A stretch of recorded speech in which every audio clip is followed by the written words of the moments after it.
Have you ever felt like the world isn't just moving fast, but, I don't know, accelerating at a pace that almost defies logic, especially with AI? Oh, absolutely. It's like, things are speeding up exponentially. Yeah, it feels like entire decades of progress are now getting squeezed into just months. What does that feeling actually mean for how we live and work day to day? It's a really profound question, and it's pretty much what we're digging into today, looking through the lens of Keith Tier's editorial. He calls it the Great Convergence. The great convergence of. Yeah, it's basically about this fundamental collision between, the exponential progress of technology, AI in particular, and the much slower, more, let's say, linear pace of human adaptation, and our institutions too. Right, our established ways of doing things. Okay, let's unpack this then.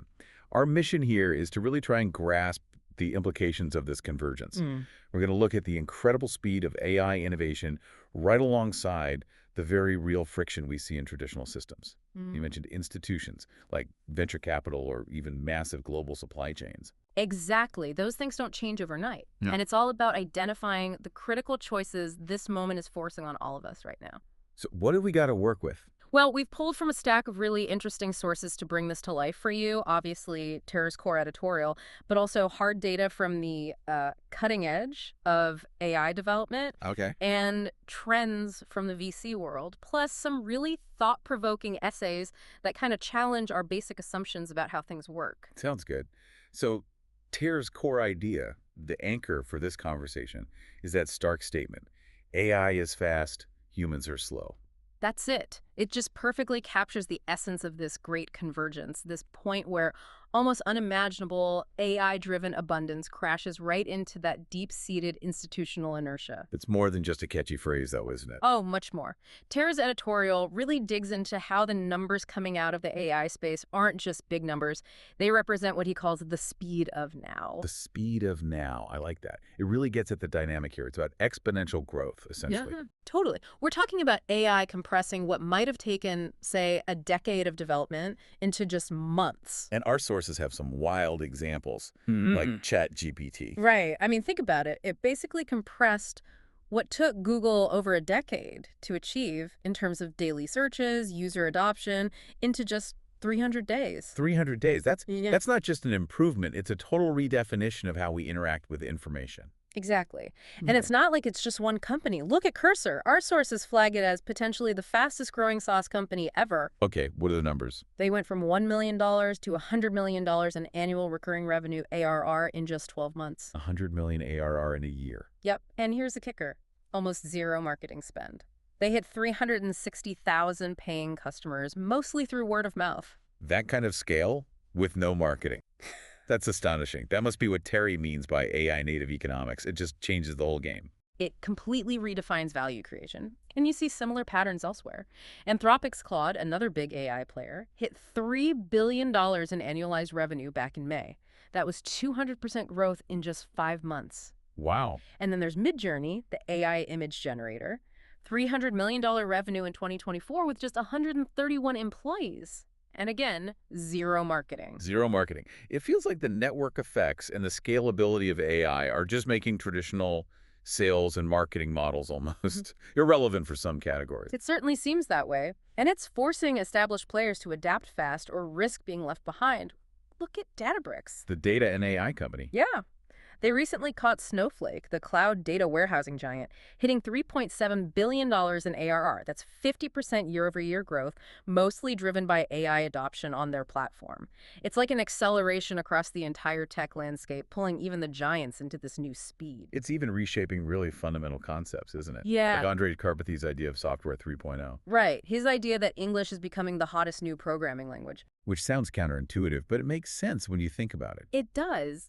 The core idea is that AI platforms are just going to absorb entire categories of B2B software, change the whole landscape. And ChatGPT is kind of the prime example here, becoming this ultimate mega app. Exactly. It's not just plugging into other software. It's threatening to actually replace traditional B2B tools by becoming the main interface for workflows. So you could connect it to your Google Drive, your Dropbox, SharePoint, pull data right through ChatGPT. Or even, as the sources suggest with HubSpot, it could absorb core CRM functions. The key insight is that AI isn't just another tool, it's like a new operating system, shifting the value away from the software features themselves. towards these intelligent, adaptable interfaces that learn from your specific data. It sort of commoditizes the how and elevates the what. So instead of logging into HubSpot to find customer insights, you could just ask ChatGPT, show me trends for customers in X sector, and it pulls the data, maybe even suggests marketing ideas, Potentially, yeah. which makes you question what you're paying for in that traditional SaaS subscription if ChatGPT can do, say, 80% of the job. That's exactly Karpathy's point when he says Software 3.0 is eating 1.0 2.0. It's a huge shift. It really is. So are there any areas of traditional software you think are truly safe from this absorption, or is it all heading towards commoditization? Well, that's the billion-dollar question, isn't it? You'll probably always need highly specialized, niche tools with deep domain expertise. But the general trend, like our sources point towards, is definitely commoditization for general business functions. So the resistance isn't really technological. Not primarily. It's more about that friction of the old, the human systems, the institutions that just struggle to keep pace. And that friction of the old really stands out against AI speed. Mhm. Venture capital is a great example. Our sources were painting a picture of a pretty serious liquidity crisis there. Yeah, it's quite a contrast to the boom years. The numbers are sobering. Only 37% of the VC funds started in 2019 have actually returned any capital to their investors, their LPs, after 5 years. Only 37%. How does that compare? Well, compare that to 81% of 2017 funds at the same stage. And the median IRR, the internal rate of return, for those 2019 funds is just 5.4%. Wow, it's low. It's dramatically slower returns for the LPs, which puts huge pressure on the whole VC model. And then there's this thing people are calling the Great Unicorn Backlog. Ah, yes. Over 1,400 unicorns, private companies valued over $1 billion worth of collective $4.8 trillion.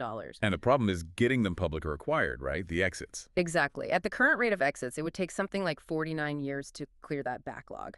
It essentially locks up a massive amount of capital. Which must be forcing VCs to change how they operate. Absolutely. Seed investors, the earliest ones, are now looking to sell their winning investments much earlier or trying to find buyers in the secondary market. LPs just want their money back quicker. Are there risks with that? Selling early. Sure. And there are risks with the secondary market, too, like adverse selection. Maybe the deals hitting the secondary market are the ones that couldn't raise money elsewhere easily. Yeah. It's tricky. And this inertia, this friction, it's not just in finance. We see it in huge physical systems, too, like global supply chains. Apple in China is the classic example. Definitely. It took them decades to build up that incredibly complex iPhone manufacturing system in China. But now, because of geopolitics, they're scrambling to diversify, moving a chunk to India by 2026. That sounds like a massive, slow, and expensive undertaking. It is. Apple's suppliers have reportedly spent around $16 billion just since 2018 on this shift. Our sources talk about the messy reality that infrastructure and capability don't materialize overnight. It's a perfect illustration of how the physical world and huge corporations just operate on a completely different timescale than AI development. Totally different pace. And this friction even hits the workforce. Amazon CEO Andy Jassy warned that AI will likely mean fewer corporate-type jobs, linking that AI efficiency directly to potential workforce cuts. So these examples, struggling VCs, supply chains in upheaval, potential job impacts, they really highlight the pressure on the old ways of doing things. This friction, as Tira says, forces a choice. Exactly right. Tira's argument boils down to this. Every person, every company, every institution faces a decision. You either embrace the speed of the new or you get stuck managing the decline of the old. No middle ground. Not really, not in an exponential world, he argues. So what does this mean practically? The companies winning seem to be the ones choosing speed, like that AI law firm example, Crosby. Yeah, Crosby's a good one. Completing contract reviews in under an hour, it shows what's possible when you actually build for this new AI native world, instead of just tweaking the old model. Because Tira's point is that if you're still optimizing for the old ways, you're just going to get left behind. In an exponential curve, moving too slowly is actually the biggest risk you can take. It's not just a business issue, it's societal. We all need to shift our thinking. But embracing speed doesn't mean just blindly jumping on the bandwagon, right? Kerr himself says this isn't naive tech triumphalism. No, definitely not. The challenges are real. We talked about the VC liquidity crisis.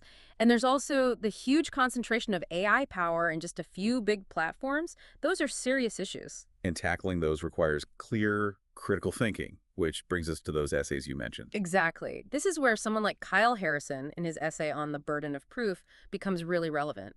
He basically warns us, don't just buy into compelling stories, especially around new tech or how resilient old systems are, without demanding real proof. Resist the narrative if the evidence isn't there. Avoid that in-group thinking. Right. We need to apply the same critical lens to narratives about AI's impact, both positive and negative, as we would to anything else. Seek truth, not just validation. That makes sense. And Paul Kudrowski's essay, Who's Weird, Maybe We're Weird, pushes that even further, doesn't it? Questioning our fundamental assumptions. Yeah, he challenges us to ask if the things we consider normal or inevitable, like maybe our current free market setup, are actually just historical blips. Are we the weird ones? He uses that Douglas Adams analogy, the sentient puddle. That's the one. The puddle thinks the hole fits it perfectly, designed just for it right before it evaporates.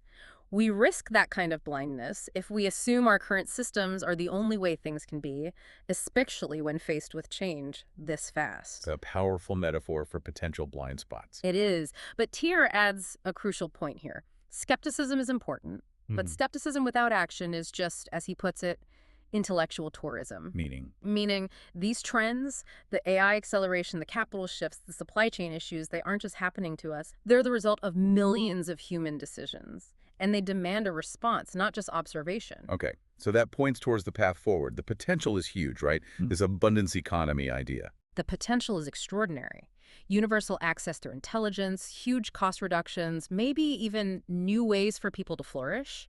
But just building the tech isn't enough to get us there. We need more. We need to build better institutions, better policies. We need better ways of thinking about how progress and fairness can actually coexist. Ultimately, it requires us, humans, to really lean into change and adapt thoughtfully. Because the future isn't set in stone. Yeah. Just because AI can compress decades into months doesn't automatically mean everyone benefits. Exactly. And just because capital flows towards these abundance-creating technologies doesn't guarantee that abundance gets shared widely. It comes down to the choices we make. Tier argues it depends entirely on the choices and actions taken by individuals, entrepreneurs, investors, citizens, all of us. The great convergence is happening.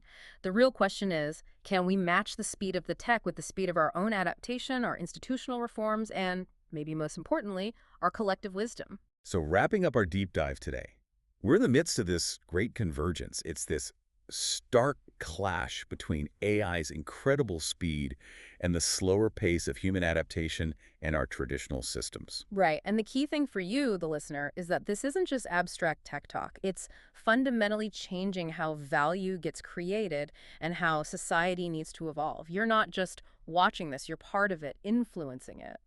Which leads us to a final thought for you to consider. Given this incredible acceleration and all the friction we discussed, what specific linear system, maybe in your own life, maybe in your work or organization, feels the most out of step with this exponential reality? And perhaps more importantly, what's one small step you could realistically take to start aligning yourself or that system just a little bit more with this speed of now? Something to think about. We really encourage you to keep exploring, keep asking the tough questions, and keep engaging with the complexities of this amazing and challenging transformative era. That was a week.